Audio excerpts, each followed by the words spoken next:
बिस्मिल्लाहिर्रहमानिर्रहीम। अस्सलाम वालेकुम। मेरा नाम शुमाइला है और मेरा ताल्लुक़ एक अमीर फैमिली से था। मेरे पापा एक बिजनेसमैन थे और शहर भर में इनका एक नाम था। काफ़ी ज़्यादा लोगों ने जानते थे। हम 3 बहनें थीं और कोई भाई नहीं था। मम्मा पापा के साथ हम एक खुशहाल ज़िंदगी गुजार रहे थे। घर में हर वो चीज़ थी जिसकी तमन्ना कोई भी इंसान कर सकता था।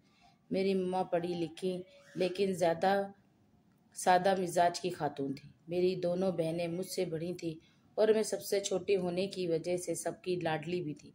लेकिन मेरे पापा को बेटे की बड़ी ख्वाहिश थी, क्योंकि इनको अपनी नस्ल आगे बढ़ाने के लिए, नाम रखने के लिए बेटा चाहिए था। जब भी छोटी सी थी और मेरी मम्मा एक बार फिर उम्मीद से हुई तो पापा को ऐसे लगा जैसे इनकी ये ख्वाहिश अब पूरी हो जाएगी। वो मम्मा का बहुत ज़्यादा ख्याल रखते थे। हर महीने इनका चेकअप करवाते हैं और इनके खाने पीने पर ख़ास तवज्जो देते थे। लेकिन जब 3-4 महीने गुजरे तो एक दिन अचानक मम्मा का पैर फिसल गया और वो गिर गई। इसके साथ ही पापा की ख्वाहिश भी दम तोड़ गई। अम्मा को इस बात का बहुत दुख था, लेकिन इस दुख से ज़्यादा इनके दिल में एक डर बैठा हुआ था, क्योंकि वो जानती थी कि पापा बेटे के लिए किसी भी हद तक जा सकते हैं। मम्मा ने यही बात अपने दिल से लगा ली और मुकम्मल तौर पर खामोश इख्तियार कर ली। यहाँ तक कि मम्मा अपनी बेटियों से भी अब ज़्यादा बात नहीं करती थी। मैं तो इस वक्त बहुत छोटी सी थी, लेकिन मेरी दोनों बड़ी बहनें मम्मा की खामोशी को बहुत महसूस करती थी। पापा ने भी मम्मा पर तवज्जो देना कम कर दी, बल्कि वो बिजनेस में ज़्यादा मसरूफ़ हो गए थे, या शायद उन्होंने जानबूझकर ऐसा किया था। हालांकि वो अच्छी तरह जानते थे कि इस वक्त मम्मा को इनकी कितनी ज़रूरत थी। मेरी बहनें इस बात की गवाह थी कि मम्मा हर रोज़ तैयार होकर शाम को पापा का इंतज़ार करती और उनके थोड़े से वक्त के लिए तरसती थी। लेकिन पापा देर से घर आते और फौरन सो जाते थे। मम्मा की तैयारी अधूरी रह जाती। पापा ने तो एक नज़र भर के भी इनकी तरफ देखना बंद कर दिया था। हमें यकीन ना आता था कि ये वही पापा है जो पहले मम्मा की तारीफ़ें करते नहीं थकते थे, और इनके इस रवैये का मम्मा पर बहुत गहरा असर हुआ और वो आहिस्ता आहिस्ता अपने आप से भी लाताल्लुक़ होने लगी। लेकिन पापा पर मम्मा की इस कैफियत का या किसी बात का कोई असर नहीं हुआ और उन्होंने अपने ऑफिस में काम करने वाली एक जवान लड़की से शादी कर ली। वो तो हमें बाद में पता चला कि पापा का इस लड़की के साथ चक्कर 1.5 साल से चल रहा था। जब मम्मा गिर के बीमार हुई थी, वो लड़की बहुत तेज तर्रार और चालाक थी। इसने बड़ी होशियारी से पापा को अपने जाल में फंसाया और हमारी ज़िंदगी में चली आई। पापा इससे शादी के घर ले आए थे, क्योंकि इसने शादी करने से पहले पापा से ये शर्त रखी थी कि वो इसको अपनी दूसरी बीवी बनाकर पहली बीवी के साथ ही रखेंगे, ताकि उसे भी हर वो हाथ मिल सके जो पहली बीवी और बच्चियों को मिलता था। मम्मा पर सदमे का एक और पहाड़ टूट पड़ा, लेकिन मम्मा ने अपनी ज़बान से एक लफ्ज़ नहीं कहा, बल्कि खुद ही अपनी सुकून के लिए अपना वो रूम छोड़कर दूसरे कमरे में शिफ्ट हो गई। इस वक्त मेरी उम्र 6-7 साल की थी। मैं मम्मा के साथ ही सोती थी, जबकि दोनों बड़ी बहनों का कमरा अलग था। जिस दिन वो औरत दूसरी माँ बन के हमारे घर आई थी, वो मेरी माँ ने अपनी जगह इसके लिए छोड़ दी। मुझे इस दिन से इससे नफ़रत हो गई थी। मेरी बड़ी बहन इस वक्त 13 साल की थी और पापा की नई बीवी 22 साल की थी। हालांकि वो इतनी खूबसूरत भी नहीं थी, लेकिन पापा ने सिर्फ बेटे की ख्वाहिश में इससे शादी की थी। अलबत्ता वो बहुत ज़्यादा मॉडर्न लड़की थी और पापा से शादी के बाद इसने अपने आप को सजाने संवारने में कोई कसर नहीं छोड़ी। अब वो बड़े बड़े पार्लर में जाती और महंगे तरीन लिबास पहनती थी। पैसा पानी की तरह बहाने लग गई। उसे हमारे घर आए हुए तकरीबन 1 महीना हो गया था, लेकिन इसने इस महीने में इतनी शॉपिंग की कि हम हैरान थे, और पापा उसे किसी भी बात के लिए रोकते नहीं थे, बल्कि वो बड़े खुश होते थे। हम तीनों बहनें इस स्कूल पढ़ती थी, लेकिन मम्मा ने घर के कामों के अलावा हम तीनों की जिम्मेदारी में भी दिलचस्पी लेना कम कर दी। और फिर आहिस्ता आहिस्ता नौबत यहाँ तक पहुँच गई कि मम्मा ने अपने आप को कमरे तक महदूद कर लिया। वो बहुत ही कम बाहर निकलती थी, क्योंकि शुरू में अगर मम्मा हमारे पापा का कोई काम करती तो पापा की दूसरी बीवी मम्मा को रोक देती थी। ख़ास तौर पर पापा के सामने वो पापा की सारी काम खुद करती थी ताकि इनकी तवज्जो हासिल कर सके, और पापा को लगता था कि मम्मा ने हसद में आकर अपनी जिम्मेदारियां भी इन्हें आने वाली पर डाल दी थी।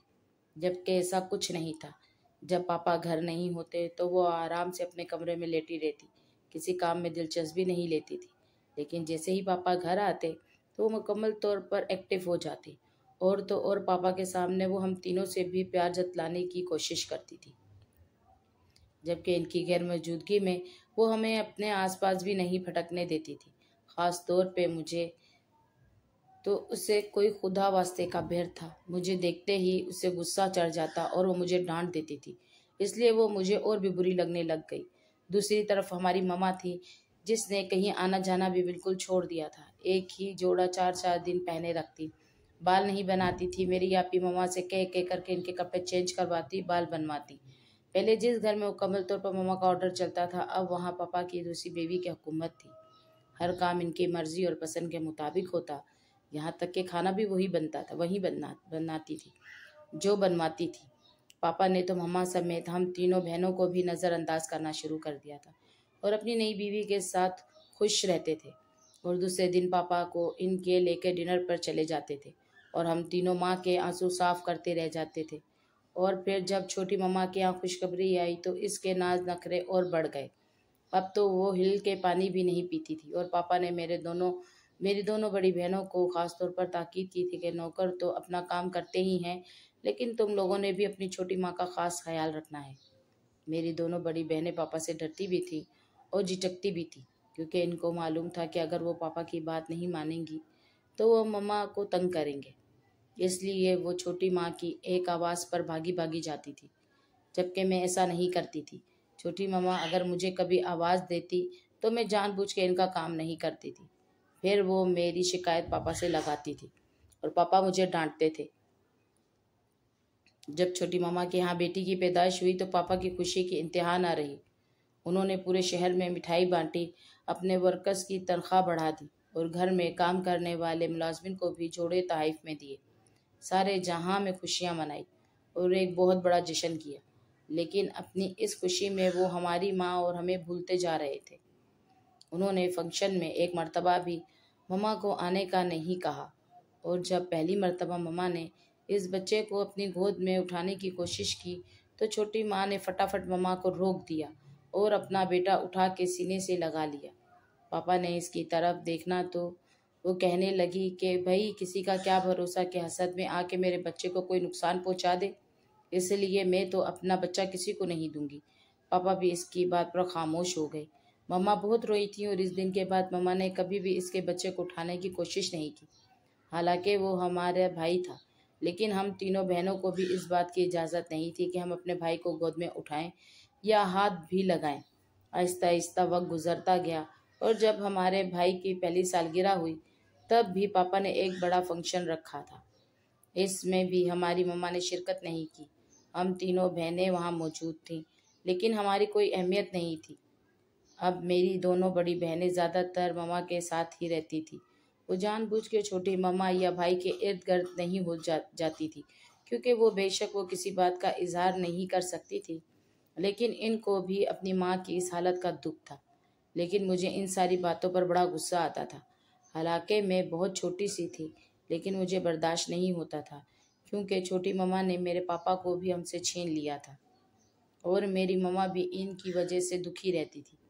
जैसे जैसे मैं बड़ी होती गई मेरे दिल में छोटी मम्मा के लिए नफ़रत और भाई के लिए भी गुस्सा पैदा होता गया। जब भी मेरे पापा मेरे सामने उसे उठाते और प्यार करते, मेरा दिल चाहता कि मैं उसे जान से मार दूं। और मैंने एक दो मर्तबा ऐसा करने की कोशिश भी की कि उसे नीचे गिरा के नुकसान पहुंचा दूं, लेकिन मैं ऐसा कुछ नहीं कर सकी। अलबत्ता जैसे जैसे वक्त गुजरता गया और मैं बड़ी होती गई, मेरे दिल में ना जाने कितने तूफान बढ़ते चले गए। अम्मा पापा ने मेरे दोनों बड़ी बहनों की शादी कर दी। इस वक्त मैं 17 बरस की थी, कॉलेज में पढ़ती थी, लेकिन मैंने अपनी छोटी माँ की ज़िद में आकर बहुत ज़्यादा फैशन करना शुरू कर दिया था। पापा से ज़िद करके अपना पर्सनल अकाउंट खुलवाया, एटीएम से पैसे निकलवाती रहती। मामा मुझे मना करती थी, समझाती थी, और मेरी बहनें भी, लेकिन मैं किसी की बात नहीं सुनती थी। मैं तो पापा से और छोटी मम्मा से इंतकाम लेना चाहती थी, लेकिन मुझे नहीं पता था सबका नतीजा क्या होगा। मेरा भाई भी स्कूल में पढ़ता था, लेकिन वो बिल्कुल भी अपनी माँ जैसा नहीं था। बल्कि वो अपनी माँ से ज़्यादा मेरी मम्मा से अटैच हो रहा था। इसकी माँ को तो शॉपिंग और पार्टियों से फुर्सत नहीं मिलती थी, इसलिए इसने बेटे की जिम्मेदारी मेरी माँ पर छोड़ दी, क्योंकि इतने सालों में वो ये तो जान चुकी थी कि मेरी मम्मा किसी को नुकसान नहीं पहुंचा सकती थी, और ख़ास तौर पे मेरे भाई को, क्योंकि मेरी मम्मा भी मेरे भाई से बहुत प्यार करती थी। पापा भी ज़्यादातर बिजनेस में बिजी रहते। ऐसे में भाई मम्मा के करीब आता गया और मम्मा भी इसकी वजह से पहले से काफ़ी नॉर्मल होती जा रही थी। अक्सर इनके साथ हंसते बोलते लग जाती तो मुझे भी अच्छा लगता। इसलिए मैंने अपने भाई को किसी किस्म का नुकसान पहुंचाने का इरादा बदल लिया। लेकिन मेरे दिल में छोटी माँ के लिए नफरत कम नहीं हो रही थी। मैंने इसकी जिद में आके अपने आप को जितना बिगाड़ लिया था। कभी कभी मुझे खुद भी हैरत होती कि मैं ऐसे क्यों हो सकती हूँ। लेकिन यही सच था, मैंने बहुत ज़्यादा शॉपिंग कर दी। होटलिंग आउटिंग मेरा पसंदीदा मशगला था। मेरे फ्रेंड सर्कल में बहुत बड़ा था। कॉलेज में मैं खुले दिल और खुली जेब की वजह से बड़ी मशहूर थी। अगर 10 लोग भी मेरे साथ होते तो मैं किसी को बिल पे नहीं करने देती थी। जब मैं इंटर में थी तो मेरे क्लास में एक लड़का आया। वो न्यू एडमिशन था और बड़ा हैंडसम लड़का था।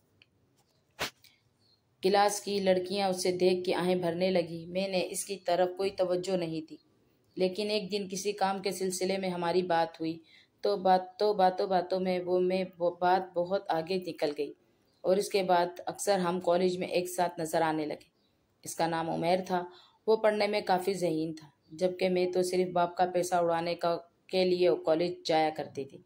पढ़ाई में मेरी कोई दिलचस्पी नहीं थी, लेकिन वो तो पढ़ाई में बहुत संजीदा होने का अक्सर कहता था। मैं उसे मजाक में टाल देती थी। इससे मेरी अच्छी दोस्ती होती जा रही थी। लेकिन एक दिन इसने मुझे एक ऐसी बात कही जो मुझे बहुत अजीब लगी। इस दिन मैं जीन्स पहन के कॉलेज के फंक्शन में गई तो इसने मुझे कहा कि लड़कियां हमेशा ढीले ढाले कपड़ों में अच्छी लगती हैं, और अगर हिजाब करे तो क्या ही बात है।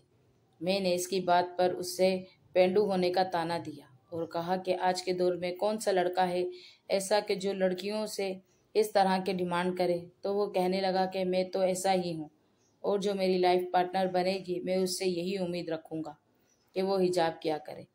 तो मैंने इसका बहुत मजाक उड़ाया, लेकिन इस वक्त मुझे अंदाज़ा नहीं था कि कुछ अरसे बाद मैं खुद इसकी मोहब्बत में गिरफ्तार हो जाऊंगी।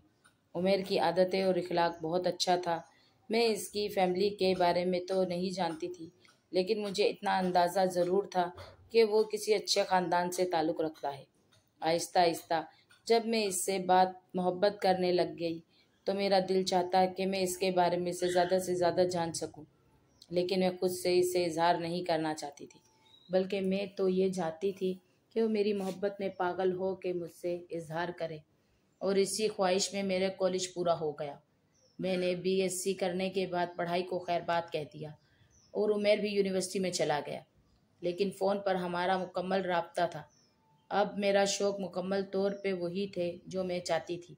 दोस्तों के साथ गैदरिंग, पार्टीज और शॉपिंग, इसके अलावा मेरी ज़िंदगी में और कुछ भी नहीं रहा। लेकिन दिल ही दिल में मैं इस इंतज़ार में थी कि किसी दिन में और मुझे प्रपोज करे तो मैं इसके साथ अपनी नई ज़िंदगी की शुरुआत करूं। और फिर वो दिन भी आ गया। हमें मिले हुए कुछ महीने हो चुके थे, लेकिन फ़ोन पर राब्ता था।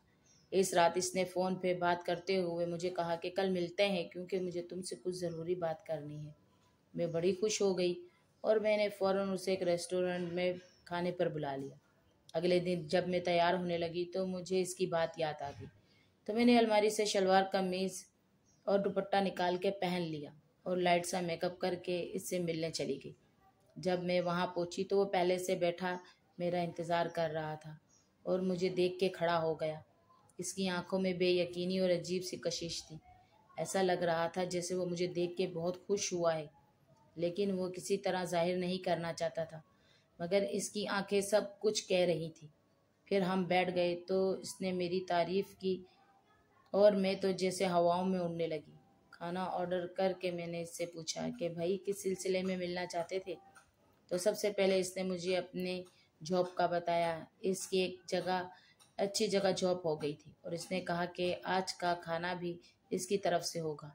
मैं सुनकर बड़ी खुश हुई। मैंने उससे मुबारकबाद दी और पूछा कि वो बात बताओ जिसकी वजह से ख़ास तौर पर मुझे यहाँ बुलाया है। वो मुस्कुराने लग गया और कहने लगा कि तुम सिर्फ खूबसूरत नहीं हो, तेज भी हो।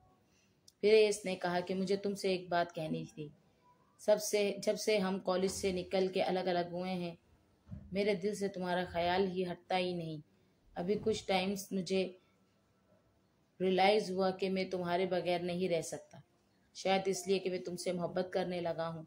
ये सुनकर मैं भी मुस्कुराने लगी, क्योंकि ये वो अल्फाज थे जो मैं काफ़ी अरसे से सुनना चाहती थी, लेकिन आज वो मेरे सामने बैठा इज़हार मोहब्बत कर रहा था। तो मैंने थोड़े अपनी कदर बढ़ाने का सोचकर उसे कहा कि अगर तुम मुझसे मोहब्बत करते हो तो मैं तुम्हारी मोहब्बत की कदर करती हूँ, लेकिन क्या ये मोहब्बत सिर्फ दिल लगी तक है या तुम वाकई मुझे अपनाओगे भी? तो वो कहने लगा कि मैं तुमसे शादी करना चाहता हूँ, इसलिए तो तुम्हें आज यहाँ बुलाया है। ये सुन के तो मेरा दिल क्या, मैं वहीं पे भांगड़े डालने लग जाऊं, लेकिन मैं बड़ी मुश्किल से खुद पे कंट्रोल करके बैठी रही। फिर मैंने इससे इसकी फैमिली के बारे में पूछा, तो इसने बताया कि हम मिडिल क्लास घराने से हैं। घर में मेरी अम्मा है और एक छोटा भाई है। अब्बा का इंतकाल हो चुका है, लेकिन अब्बा की कुछ ज़मीनें हैं जिनसे हर महीने खर्चा आता है, और अब मेरी अम्मी भी अच्छी जॉब और मेरी भी अब अच्छी जॉब हो गई है। तो क्या तुम्हारे घर वाले मुझे कबूल कर लेंगे, क्योंकि तुम तो बहुत अमीर फैमिली से हो? इसकी बात सुन के मैं हंसने लग गई। मैंने इससे कहा कि मैंने ज़िंदगी तुम्हारे साथ गुजारनी है, मेरे घर वालों ने नहीं। इसलिए तुम्हें ये फ़िक्र नहीं होनी चाहिए कि मैं तुम्हें कबूल करूँगी या नहीं। वो मेरी बात सुन के हैरत से मेरा मुंह तकने लगा, तो मैं खिलखिला के हंस पड़ी। फिर मैंने उसे कहा कि भाई, मुझे तुम दिल व जान से कबूल हो, और जब तुम चाहोगे मैं तुमसे शादी कर लूँगी। तो ये बेयकीनी सी मेरी तरफ देख रहा था। फिर मैंने उसे कहा कि मेरे घर मेरे पापा और 2 माएँ हैं, और किसी को भी तुम्हारे साथ मेरी शादी पे एतराज़ नहीं होगा, और अगर हुआ भी तो मुझे इसकी कोई परवाह नहीं। मैं हर हाल में तुमसे ही शादी करूँगी। मैंने ये कहा तो वो खुश हो गया और इसने मुझे एक अंगूठी गिफ्ट की, जो मैंने इस वक्त पहन ली। घर जाने के बाद मैंने मम्मा से इसके बारे में बात की, तो मम्मा ने कहा कि मुझे तो कोई एतराज़ नहीं अगर वह तुम्हें पसंद है, लेकिन मैं नहीं जानती कि तुम्हारे पापा का क्या फ़ैसला होगा। हो सकता है वो इस रिश्ते को कबूल ही ना करे, क्योंकि तुम तो जानती हो तुम्हारे पापा कितने स्टेटस के नशेई हैं, और फिर तुम्हारी दूसरी माँ के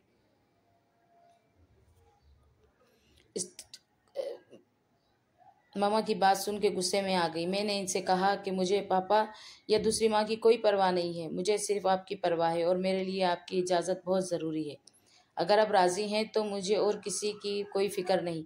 मम्मा मेरी बात सुन के खामोश हो गई। मैं जानती थी कि मम्मा कभी भी पापा के सामने ये बात करने की हिम्मत नहीं करेंगी, इसलिए मैंने खुद पापा से बात करने का फ़ैसला किया, और मैं मौका देख के रही थी कि जिस दिन छोटी माँ घर पे ना हो, इस दिन पापा से अकेले में बात करूं। लेकिन काफ़ी दिन मुझे ऐसा कोई मौका ही ना मिला, और फिर बड़ी मुश्किल से एक दिन पापा घर में मौजूद थे और छोटी मम्मा कहीं बाहर गई हुई थी। तो मैंने पापा से बात करने की हिम्मत की। हालांकि मैं इतनी बोल्ड और मॉडर्न बनती थी, मगर इस वक्त मुझे ऐसा लग रहा था कि जैसे मैं बचपन की तरह डरपोक ही थी। हिम्मत करके जब मैं पापा के कमरे में गई, तो मुझे देख के वो मोबाइल रख कर सीधे होकर बैठ गए। मेरा हाल अहवाल और एक्टिविटीज़ को बारे में पूछा, और कहने लगे कोई काम है? मैंने कहा जी, मुझे आपसे कुछ ज़रूरी बात करनी है। तो पापा मेरी तरफ देखने लगे। मैंने बड़ी हिम्मत करके पापा से उमेर का जिक्र किया और बताया कि मैं उमेर को पसंद करती हूँ और इससे शादी करना चाहती हूँ, क्योंकि वो भी मुझसे शादी करना चाहता है।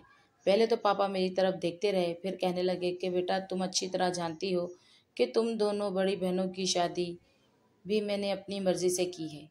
हाँ, इनकी रजामंदी ज़रूर पूछी थी, लेकिन इसमें इनकी पसंद शामिल नहीं थी, क्योंकि हम जितनी मर्ज़ी मॉडर्न हो जाएं, लेकिन हमारे घर के भी कुछ असूल हैं। हमारे ख़ानदान में ये सब नहीं चलता। अव्वल तो हम ख़ानदान से बाहर रिश्ते करते ही नहीं हैं, और अगर कहीं भी करें भी तो हम इस पर पल्ला लोगों में ही करते हैं। जब पापा ने ये कहा तो मैं समझ गई कि मुझे क्या करना कहना चाहते हैं। फिर वो पूछने लगे कि उमैर क्या करता है और उसके वालिद का क्या बिजनेस है। पापा ने सवाल ही कुछ इस तरह से किया था कि मैं थोड़ी कंफ्यूज हो गई। फिर मैंने इन्हें बताया कि उमैर के वालिद नहीं हैं और वो मिडिल क्लास फैमिली से ताल्लुक़ रखता है।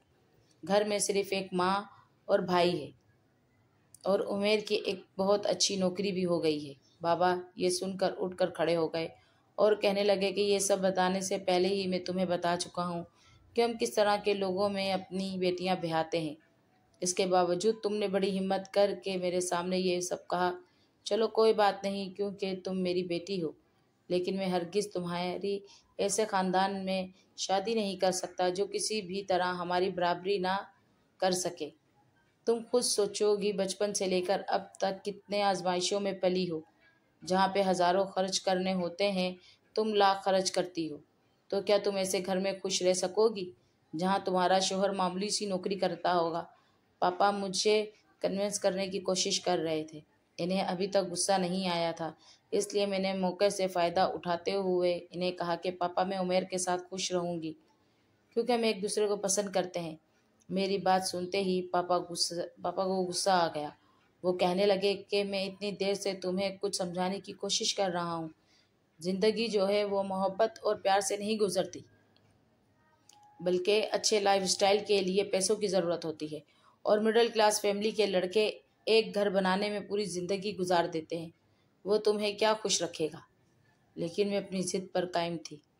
मैंने पापा से कह दिया कि मैं शादी करूँगी तो सिर्फ उमेर से।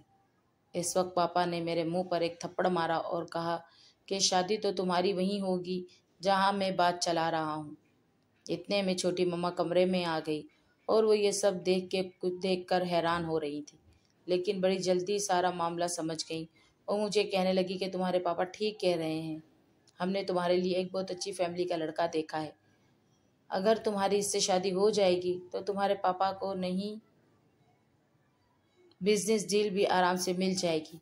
मुझे छोटी मम्मा की बात सुनकर इतना गुस्सा आया कि वो मुझे एक बिजनेस डील के जितना अहम समझते थे। मैं बगैर कुछ कहे वहीं से चली गई और जाकर मम्मा के पास खूब रोई, लेकिन मैंने मम्मा से कह दिया कि मैं मेहर से ही शादी करूंगी। मेरी माँ तो पहले ही शोहर और शौकन के हाथों बेबस हो चुकी थी। इसने मेरे सामने क्या कहना था। मेरी बातें सुन के खामोश रहीं। मैं सोच रही थी कि कुछ दिन बाद बाबा को गुस्सा ठंडा हो जाएगा तो इनसे दोबारा इस बारे में बात करूंगी, लेकिन पापा ने तो मुझे बात करने के काबिल छोड़ा ही नहीं। एक हफ्ते के अंदर ही उन्होंने मेरी शादी का ऐलान कर दिया और मुझे तारीख तय करके बताया। मुझे इतनी भी मोहलत ना मिली कि मैं उमेर से मिलूं। मैंने उसे फ़ोन पे ये बात बताई तो इसने मुझे यही कहा कि जहाँ तुम्हारे माँ बाप चाहते हैं तुम शादी कर लो, क्योंकि यही तुम्हारे हक में बेहतर होगा। उमेर की बात सुनकर मेरा दिल टूट गया। इसने मुझे अंदाज़ा हो रहा था कि मैं जो बचपन से अब तक छोटी मम्मा से मुकाबलेबाजी करती आ रही थी, दरअसल अंदर से तो मैं अपनी माँ जैसी ही थी, डरपोक और कम हिम्मत। मैंने पापा के सामने हथियार डाल दिए और पापा ने मेरी शादी अपने मरहूम दोस्त के बेटे नोमान से कर दी। नोमान की फैमिली में कोई भी नहीं था सिवाय इसके एक छोटे भाई के। इसके माँ बाप का इंतकाल हो चुका था और वो दोनों भाई के घर में अकेले रहते थे। नोमान का अपना बिजनेस था जैसे दोनों भाई चला रहे थे। मेरे जहेज में पापा ने बहुत कुछ दिया था, लेकिन मेरा दिल बिल्कुल भी खुश नहीं था। हालांकि पापा ने मेरी शादी में किसी किस्म की कोई कसर नहीं रखी थी, इसके बावजूद मेरा दिल बुझा हुआ था। और जब मैं दुल्हन बनी ना मांग के कमरे में बैठी थी तो नौमान काफ़ी देर बाद कमरे में आया। एक तो मुझे वैसे ही इसका इंतज़ार करना अच्छा नहीं लग रहा था, ऊपर से इसने कमरे में आते ही चीज़ें इधर उधर उठा के फेंकना शुरू कर दी। मैं इसके इस अमल से हैरान हो रही थी। भला अपनी शादी की रात भी कोई ऐसे करता है? लेकिन वो मुझे किसी बात पर गुस्से में लग रहा था। इसने शेरवानी भी उतार के बेड पे पटक दी थी और फिर खामोश होकर सोफे पर बैठ गया। मैंने डरते डरते उससे पूछा कि सब खैरियत तो है, क्या हुआ है? आप गुस्से में लग रहे हैं। तो वो उठ के मेरे पास आके खड़ा हो गया और मुझे कहने लगा कि उठो, मेरे सामने खड़ी हो जाओ। फिर इसने अपना हाथ बढ़ाया तो मैंने इसका हाथ थाम लिया। मैं सोच रही थी कि ये सरप्राइज़ देने का कौन सा तरीका है। यही सोचते हुए मैं उठ के इसके सामने खड़ी हुई, लेकिन इसने एक जनाटेदार थप्पड़ मेरे मुंह पर मार दिया। मेरे तो ओसान खता हो गए। मुझे यकीन नहीं आ रहा था कि एक रात की दुल्हन के साथ इस तरह से भी सलूक हो सकता है, और वो भी इसका दूल्हा ऐसा करेगा। मैंने सोचा भी नहीं था। मैं बेयकीनी की कैफियत में गाल पर हाथ रखे उसे देख रही थी तो वो चीखने लग गया। इसने कहा कि इतना बंद सवर कर सबके सामने बैठने की क्या ज़रूरत थी? कितने लोग आंखें फाड़ फाड़ के तुम्हें देख रहे थे। ना जाने किसकी नज़रें कैसी थी, तुम्हें क्या पता। और तो और मेरा भाई ने भी तुम्हारी बहुत तारीफ की कि भाभी तो बहुत ही खूबसूरत है। मैं शर्म से डूब गया कि कोई मेरी बीवी के बारे में ऐसी बातें करे और गंदी नज़रों से उसे ये सब देखे। नोमान पता नहीं क्या क्या बोल रहा था। मैं इसकी बातें सुन सुनकर परेशान हो रही थी। मैंने तो सोचा भी नहीं था कि जिससे मेरी शादी होगी वो इस कदर शक्की मिजाज होगा, जो अपने भाई की तारीफ करने पर भी इस कदर गुस्से में था। और इस सब में मेरा क्या कसूर था। हर दुल्हन स्टेज पे तैयार होके बैठती है और सब दुल्हनों को देखते हैं। इससे तो ये नहीं साबित हो जाता कि दुल्हन बदचलन है या लोगों की गंदी नजरें थी। पता नहीं ये बंदा किस सोच का मालिक था और अब मेरे साथ क्या होना था मैं नहीं जानती थी। वो रात मेरे लिए किसी अजाब से कम नहीं थी, जो मेरी जिंदगी की ऐसी शुरुआत हुई जिसने मुझे जहन्नुम में पहुंचा दिया। इस दिन के बाद नोमान ने मेरा जीना हराम कर दिया। मुझसे ज़बरदस्ती पर्दा करवाने लगे। कहीं भी मुझे लेकर नहीं जाता था। यहाँ तक कि मैं इसके भाई के सामने भी पर्दा करती थी। मुझे ऐसा लग रहा था जैसे जिन्हें जिन्नती ज़िंदगी गुजार रही थी। इन सब की इतनी बड़ी सज़ा मिल रही थी। वो जब दिल चाहता मुझ पे हाथ उठाने लग जाता और दिल जब चाहता मुझे मेरी ही नज़रों में गिरा देता। मुझ पे गंदे गंदे इल्ज़ाम लगाता। मेरी ज़िंदगी बद से बदतर होती गई। और फिर जब मेरी शादी को 6 महीने गुजरे तो नोमान का एक एक्सीडेंट हो गया जिसमें वो बुरी तरह ज़ख्मी हुआ। पूरा 1 महीना अस्पताल में दाखिल रहने के बाद जब वो डिस्चार्ज हो के घर आया तो इसकी दोनों टांगें और एक बाजू पूरी तरह बेकार हो चुका था। लेकिन इसकी ज़बान इसी तरह आग उगलती थी। वो कहता था कि अब तो तुम अय्याशी करने के लिए आज़ाद हो गई हो। मैं तो बिस्तर पर कमरे में पड़ा रहता हूँ। तुम ना जाने बाहर किस किस के साथ गुलछड़े उड़ाती हो, फ़ोन पे बातें करती होगी कि अब तो मेरे भाई के साथ ही रिश्ता बना लिया। नुमान के बात सुनकर मैं पहली बार इस पर चीखी थी। मैंने उसे कहा, इससे अच्छा है कि आप अपने हाथों से मेरा गला दबा दें, लेकिन मुझे इतने गंदे इल्ज़ाम लगाने की ज़रूरत नहीं है। और अगर आज के बाद ऐसी कोई बात की तो मैं आपको इसी हाल में छोड़कर यहाँ से चली जाऊंगी।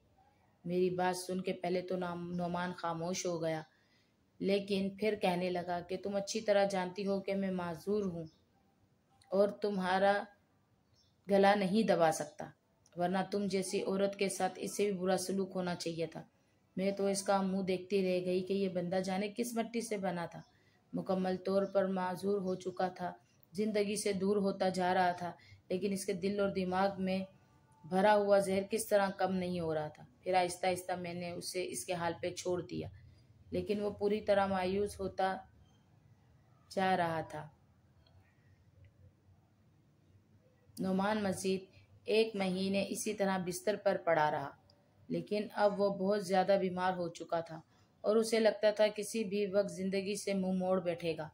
एक दिन इसने मुझे अपने पास बुलाया और बैठने को कहा। जब मैं बैठ गई तो मुझे कहने लगा कि मैं मरने वाला हूँ और मेरे मरने के बाद तुम तो बिल्कुल आज़ाद हो जाओगी। फिर तो ना जाने तुम किस किस से रिश्ते बना लोगी। इसलिए मरने से पहले मैं चाहता हूँ कि तुम मुझे एक मर्तबा अपने हाथों से खाना खिला दो। मुझे इसकी बातों पर गुस्सा तो बहुत आया, लेकिन फिर मैं खामोश हो गई। मैंने सोचा कि पता नहीं इसके अंदर क्या कुछ चल रहा है जिसकी वजह से वो ये सारी बातें कर रहा है। मैं खामोशी से उठी और जाकर इसके लिए खाना बना के ले आई जो इससे वजन था, और फिर उसे खाना खिलाने लग गई। जब वो खाना खा चुका तो मुझे कहने लगा कि जब मैं मर गया तो मेरे रिश्ते के नीचे एक तुम्हारे लिए कुछ रखा है, वो उठा के ज़रूर देख लेना। और फिर वो लेट कर सो गया। मैं अजीब सी कश्मकश में मुब्तला थी। समझ नहीं आ रहा था कि मुझसे क्या छुपा रहा है या मुझे क्या कहना चाहता है, लेकिन मैंने जहन में ये बिल्कुल भी नहीं था कि वो वाकई मर जाएगा। अगली सुबह जब काफ़ी देर तक वो जागा ही नहीं तो मैंने उसे उठाने की कोशिश की, लेकिन वो हमेशा के लिए सो चुका था। मुझे इसके मरने पे बिल्कुल भी रोना नहीं आया, लेकिन मुझे खुशी भी नहीं हो रही थी। मुझे तो समझ ही नहीं आ रहा था कि मुझे क्या करना चाहिए। लेकिन जब इसकी तदफीन हो गई तो मुझे बड़ा अजीब सा महसूस हुआ कि मेरी ज़िंदगी में एक ऐसा शख्स आया जो सिर्फ 8-9 महीने मेरे साथ रहा, लेकिन इसने मेरी एक पल भी मेरे एतबार नहीं किया और मुझ पे गंदगी उछालता रहा। अब मेरा इस घर में रहने का जवाज नहीं था, इसलिए मैं अपना सामान की पैकिंग कर रही थी। इस वक्त मुझे इसकी बात याद आई तो मैंने बिस्तर के नीचे रखा हुआ कागज निकाला, जिस पे इसने मुझसे माफ़ी मांगी थी। वो इसने लिखा और कब वहाँ रखा मैं नहीं जानती थी, लेकिन मैंने उसे दिल से माफ़ कर दिया। थोड़ी देर बाद मुझे लेने भाई आ गया और मैं इसके साथ अपने पापा के घर चली गई। मैं वहाँ पहुंची तो मम्मा एक बार फिर मुझे गले लगा के रोने लग गई और पापा शर्मिंदगी से मेरे सामने नज़र नहीं मिला रहे थे। मैंने पापा को भी दिल से माफ़ कर दिया और इनकी भी कोई गलती तो नहीं थी। मेरे साथ जो कुछ भी हुआ था इसका असर मुझ पे ये हुआ कि मैं बिल्कुल बदल गई थी।